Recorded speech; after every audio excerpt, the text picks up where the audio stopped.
She called me at 2:47 a.m. screaming, "My Uber account is locked, send $300 or I'm stranded." I said, "Ask the guy you went out with." Then I put my phone on silent and went back to sleep. At sunrise, I woke up to a voicemail from a number I didn't recognize, and what the voice said made me sit upright. I'm 34, and until last Thursday night, I thought my girlfriend and I were solid. We'd been together 3 years, living together for the last 18 months. She's 28, works in event planning, which meant late nights and weekend work weren't unusual. I trusted that. Why wouldn't I? She'd never given me a concrete reason not to. But looking back now, the signs were there. Little things. Her phone always face down on tables. Sudden work emergencies that required her to leave immediately. Coming home smelling like cologne that wasn't mine. When I'd mention it, she'd have explanations ready. A coworker hugged her. A client was wearing too much cologne in a small room. Reasonable enough that I'd drop it. The real shift started about 6 weeks ago. She became distant. Less interested in our conversations, more interested in her phone. We'd be watching TV, and she'd be typing away, laughing at messages I couldn't see. When I'd ask who she was talking to, she'd say work friends or her college roommate. Again, reasonable explanations that I accepted because I wanted to believe them. I started noticing other changes too. She'd started going to the gym more frequently, buying new clothes, getting her nails done every week instead of every month. At first, I thought maybe she was just taking better care of herself, which I supported. But then, I noticed she never wore the new outfits around me. They'd disappear into her closet, and I'd only catch glimpses when she was getting ready to meet clients or have those work dinners. Thursday night changed everything.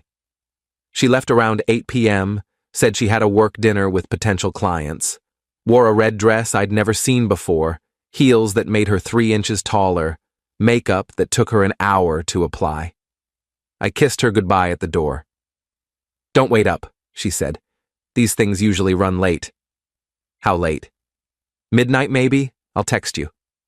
"Okay. Have fun." She smiled, but it didn't reach her eyes. Then she was gone. I spent the evening working on a project for my job, ate leftover pizza, watched part of a documentary about deep-sea creatures. Around 11 p.m., I texted her. "How's it going?" No response. Midnight came and went. No text. No call. I tried calling at 12:30, straight to voicemail, tried again at 1 a.m., same thing. I went to bed around 1:30, telling myself her phone died, that she was networking, that I was being paranoid, but I couldn't sleep. Just lay there staring at the ceiling, listening to every car that passed outside, wondering if one of them was bringing her home. The call came at 2:47 a.m. I know because I checked the time before answering, hoping it was her calling to say she was on her way. "Hello? I need money, right now." Her voice was sharp, panicked, words slurring together. Background noise suggested she was outside somewhere, maybe on a street corner. "What? Are you okay? My Uber account is locked. Some payment issue. I need to get home and I need $300 for a cab." I sat up. "300? Where are you?" "That's not important. Just send it." "It is important if you need $300. That's not normal cab fare." "I'm far, okay? Just send the money." Something in my gut twisted. How did you get all the way out there if your Uber wasn't working? "Someone dropped me off. Now I'm stuck and I need you to send money." "Who dropped you off?" "Oh my God. Does it matter? I need help." That gut feeling intensified, became clarity. "Ask the guy you went out with." Silence. Complete, total silence. Even the background noise seemed to disappear for a moment. "What?" "You heard me. Ask whoever you were actually with tonight to give you a ride home." "I was at a work dinner." "What are you talking about?" "At 3 a.m.? Come on. You're being paranoid. And you're being dishonest. Figure it out yourself. Are you seriously going to leave me stranded?" "You're not stranded. You're with someone. Get them to drive you." "You're such an asshole." I hung up. put my phone on silent, rolled over, and actually fell asleep within minutes. The best sleep I'd had in weeks. My alarm went off at 6:30 a.m. I checked my phone, 17 missed calls from her number, 23 text messages ranging from angry demands to crying pleas to threats about how I'd abandoned her. I scrolled through them without really reading, noting the progression from fury to desperation to guilt-tripping. Then I saw the voicemail notification. Unknown number. Left at 4:18 a.m. I played it. Hey man, this is awkward, but your girlfriend gave me your number. I'm outside your apartment building with her right now. She's pretty drunk, and I wanted to make sure she actually lives here before I let her go inside. She said, apartment 4C? Can you confirm that's right? She's in rough shape and I don't feel comfortable just leaving her if this isn't actually where she lives. Call me back when you get this. The voice was male, mid-30s, sounded genuinely concerned but also uncomfortable, like he'd stumbled into a situation he didn't want to be in. I called back immediately. He answered on the first ring. Hello? This is the number you called. You said you're with my girlfriend? Oh, thank God. Yeah, I got her inside about an hour ago. She used my phone to call you a bunch of times, but you didn't answer. Yeah, I had it on silent. Who are you? He hesitated. Look, I think there's been a misunderstanding. I met her on a dating app about 3 weeks ago. We've been texting, went out once last week. Tonight was supposed to be our second date. My stomach dropped. She told you she was single? Yeah, completely single. Said she lived alone. We had dinner, couple drinks, everything seemed normal. Then around midnight she wanted to go to this bar across town. I drove because she'd been drinking. That's when things got weird. Weird how? She started getting really drunk, like sloppy drunk, talking about some guy she lives with, then catching herself and saying she meant her roommate. Then she'd forget she'd said that and mention you again. I started asking questions and she got defensive, said it was complicated. That's when I realized she probably wasn't actually single. What happened then? I told her I'd drive her home, but that I wasn't interested in seeing her again if she was in a relationship. She got upset, tried to order an Uber, but her account was locked. Some payment issue. She called you freaking out about money. You hung up. She started crying, saying you were controlling and never helped her. Honestly, man, it threw up a lot of red flags. I bet. I drove her here because I wasn't going to leave her stranded, but I needed to make sure someone was actually here. She fell asleep in my car on the way, woke up enough to give me the address and apartment number. I got her to the building door and she made it inside. But I wanted to confirm this was actually her place and not just some random address. It's our place. We live together, have for over a year. Shit. I'm really sorry, man. I had no idea. She told me she was single, lived alone, the whole thing. It's not your fault. Thanks for making sure she got home safe. No problem. For what it's worth, you seem like a decent guy. You deserve better than this. We hung up. I sat there on the edge of my bed, phone in my hand, processing everything. She'd been on a date, an actual date with someone from a dating app, while telling him she was single, while living with me. I got up, got dressed, made coffee, walked into the living room. She was passed out on the couch, still in her red dress, makeup smeared, one heel on and one on the floor. Her phone was dead on the coffee table next to a glass of water someone, probably the guy, had set there. I drank my coffee and waited. Thought about all those Thursday and Saturday nights she'd been working late or meeting clients. How many of those had been dates? How long had this been going on? 3 weeks, according to the guy, but was that the truth? Or just how long she'd been seeing him specifically?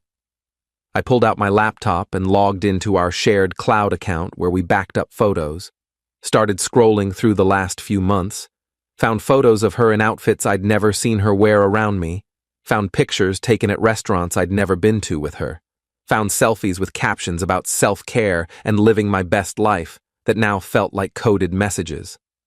Update 1. She woke up around 9 a.m., groaned, sat up slowly, held her head like it might fall off. Water, she croaked.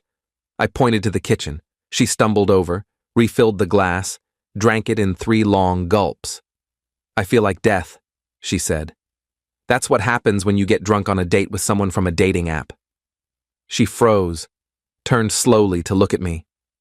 What? The guy called me, explained everything. Nice of him to make sure you got home safe. Her face went white. I can explain. I'm sure you can, but I don't want to hear it. It's not what you think. You were on a date. You told him you were single. He drove you home at 3 a.m. because you were too drunk and your Uber was locked. What part am I misunderstanding? She started crying. It was just one date. It didn't mean anything. He said this was your second date. You went out with him last week too. We just got coffee. It wasn't serious. You've been on 2 dates with someone while living with me. You lied to him about being single. You lied to me about where you were. How is that not serious? I was curious. I wanted to see what else was out there. While still living here, still sleeping in our bed, still pretending everything was fine between us, I was going to tell you. When? After date 3? 4? When exactly were you planning to mention you were shopping for my replacement? She sobbed harder. I'm sorry. I made a mistake. No, you made a series of choices. You downloaded a dating app. You created a profile. You swiped on guys. You matched with someone. You texted him for weeks. You went on a date with him. Then you did it again. Those aren't mistakes. Those are decisions. What are you saying? I'm saying pack your stuff. You've got until tonight. You're kicking me out? Yeah. The lease is in my name. You're not on it. You've got 8 hours to figure out where you're going. This is cruel. What's cruel is cheating on someone and then calling them an asshole when they won't bail you out at 3 a.m. She tried a different approach, sat down on the couch, looked up at me with red eyes. Please, can we just talk about this? I know I messed up, but we can work through it. There's nothing to work through. You violated every bit of trust we had. People make mistakes. You've never done anything wrong? I've never downloaded a dating app and gone on dates with other people while in a relationship, so no, not that. I didn't sleep with him. That's not the bar for cheating. You went behind my back. You lied. You created a whole separate life I knew nothing about. I just needed to know if there was something better out there. And now you can find out. As a single person, which is what you told him you were anyway. I grabbed my keys and left. Spent the day at a coffee shop working remotely, giving her space to pack. Got a text from her around 2 p.m. Please, can we talk about this? Didn't respond. Another at 4 p.m. I don't have anywhere to go. Replied, You've got 4 hours. At 6 p.m. Fine, I'll be gone by 8. I got home at 8:30. Her stuff was gone. Bathroom cleared of her products. Closet half empty. Kitchen missing her favorite mug and bowl. She'd taken her things and disappeared. There was a note on the counter. I'm sorry, I know I messed up. If you change your mind, call me. I threw it away. Update 2. 3 days went by. Quiet. Peaceful. I rearranged furniture, reclaimed space, enjoyed having the apartment to myself. Then Saturday morning I got a call from her mom. What happened? She showed up here crying, saying you kicked her out. She cheated on me. I ended the relationship. She said it was a misunderstanding. It wasn't. She went on multiple dates with someone from a dating app while living with me. Told him she was single. When she got too drunk and needed a ride home, the guy called me to confirm it was actually her address. That's not a misunderstanding. That's infidelity. Her mom went quiet. She didn't tell me that part. I figured. I'm sorry. That's inexcusable. I appreciate that. What are you going to do? I'm already doing it. Moving on. We hung up. 10 minutes later, I got a text from my ex. You told my mom everything? Me. She called and asked. I told the truth. Her. Now she's mad at me. Me. That's not my problem. Her. You're really not going to give me another chance? Me. No. Her. After 3 years? That's it? Me. You threw away 3 years when you downloaded that app. You just didn't tell me until I found out myself. She didn't respond after that. Later that week, her friends started reaching out. 3 different people called or texted saying I was being too harsh, that everyone makes mistakes, that 3 years should count for something. I gave them all the same response. She made her choices, I made mine, and I wasn't interested in debating it. One of her friends got aggressive about it. You're really going to throw away 3 years over one night? It wasn't one night. It was weeks of lying, weeks of dates, weeks of her building a backup plan while pretending everything was fine. That's not a mistake, that's a pattern. She's devastated. She should have thought about that before she started swiping on dating apps. The friend hung up on me. Didn't bother me one bit. Update 3. The guy from the dating app texted me Tuesday afternoon. Hey man, hope this isn't weird, but I wanted to check in. How are you doing? I stared at the message for a minute before responding. Honestly, better than expected. Thanks for asking. Good to hear. Look, I feel awful about the whole situation. If I'd known she was in a relationship, I never would have gone out with her. I believe you. You seem like a decent person. Thanks. She tried texting me yesterday asking if we could try again. Said she's single now. What did you say? I blocked her. I'm not interested in dating someone who lies that easily. Smart move. If you ever need to grab a beer and vent or whatever, let me know. I might take you up on that. We ended up getting drinks that Friday. Turned out he was going through his own relationship mess, had a crazy ex situation from a year ago. We swapped stories, laughed about the absurdity of modern dating, actually became friends. Weird how that happens sometimes. He told me more about that night, how she'd gotten progressively drunker, how she'd started contradicting herself about her living situation, how uncomfortable he'd felt when she called me screaming for money. I knew something was off when you hung up on her, he said. Her reaction was way too extreme. Like she'd expected you to just hand over the money, no questions asked. That's because I usually did. Anytime she needed something, I'd help. This was the first time I'd ever said no. Good for you, man. Sometimes people need to face consequences. Update 4. Month later, I was at the grocery store when I ran into her. She was with some guy, laughing, holding his hand, saw me, and went pale. Hey, she said awkwardly. Hey, this is my boyfriend. The guy looked confused. I thought you said your ex was out of town. He is. He was. This is him. I nodded at the guy. Good luck, man. She's got an active dating app profile and a history of calling people controlling when they don't give her money at 3 a.m. Her face went red.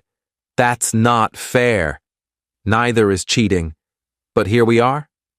I walked away, heard her trying to explain to the guy as I turned down the cereal aisle. Didn't stick around to hear how that turned out. Ran into a mutual friend a week later who told me the new boyfriend dumped her after that encounter. Apparently, he'd done some digging and found out she had a reputation for overlapping relationships. Felt a little bad for him, but mostly felt vindicated that I'd dodged a bigger bullet than I'd realized. The friend also mentioned she'd been telling people I was emotionally abusive and that's why she'd needed to see other people. I laughed. Let her tell whatever story she needed to tell to sleep at night. Final update. It's been 4 months. Life's good. Really good. The apartment feels like mine again. I've been dating casually, nothing serious, just enjoying getting to know new people without the weight of a dying relationship. The guy from the dating app, we're actually good friends now. He introduced me to his friend group, we play basketball on Thursdays, grab drinks on weekends. Funny how something so messy led to meeting genuinely good people. I heard through mutual friends that my ex has burned through 3 relationships since we broke up. Apparently, she has a pattern of getting bored and looking for the next thing while still in a relationship. I'm just glad I found out when I did instead of years down the line or, God forbid, after marriage. Someone asked me last week if I regretted how I handled that night. specifically hanging up on her and not sending the money. Not even a little, I said. Some people think you were harsh. Some people weren't being cheated on and manipulated. She made her choices. I made mine. I chose self-respect. And honestly, that's what it came down to. She'd spent weeks lying to me, lying to someone else, building a backup plan while enjoying the stability of our relationship. When it all fell apart and she needed help, she expected me to bail her out like nothing had happened. But I'd done that enough, overlooked enough red flags, made enough excuses for her behavior. That night at 2:47 a.m., when she called demanding money, something in me just clicked. I was done being the safety net for someone who was actively looking to replace me. People can call it harsh or cold or whatever they want. I call it finally having a backbone. And you know what? It feels pretty damn good. I've learned a lot from this experience, about trust, about red flags, about the importance of addressing problems when they're small instead of letting them grow, about the difference between someone who makes a mistake and someone who makes calculated choices over and over. Most importantly, I learned that self-respect isn't negotiable. You can't love someone into being honest. You can't compromise your way into a healthy relationship. Sometimes the kindest thing you can do for yourself is walk away from someone who doesn't value what you bring to their life. The apartment lease is up in 2 months. I'm thinking about getting a new place. Fresh start, fresh space, fresh chapter. Maybe closer to work, maybe in a different neighborhood. Somewhere with no memories of her, no ghosts of what we used to be. My friends have been great through all this. They'd never liked her much, I realize now. They were just being polite for my sake. One of them admitted last week that they'd suspected she was cheating months ago, but didn't know how to bring it up. You seemed happy, he said. Or at least, you seemed like you wanted to be happy. Didn't want to ruin that if we were wrong. You weren't wrong. Yeah, we know that now. It's funny how everyone around you can see things you're blind to. How love, or the idea of love, can make you ignore your own instincts. I knew something was off. I felt it in my gut for weeks. But I convinced myself I was being paranoid, that I was being controlling, that I needed to give her space and trust her. Turns out my gut was right all along. So yeah, 4 months out, I'm doing fine. Better than fine. I'm rebuilding my life on my own terms, with people who actually value honesty and loyalty. And that 2:47 a.m. phone call? Best wrong number I ever answered, because it forced me to stop ignoring what I already knew and finally do something about it.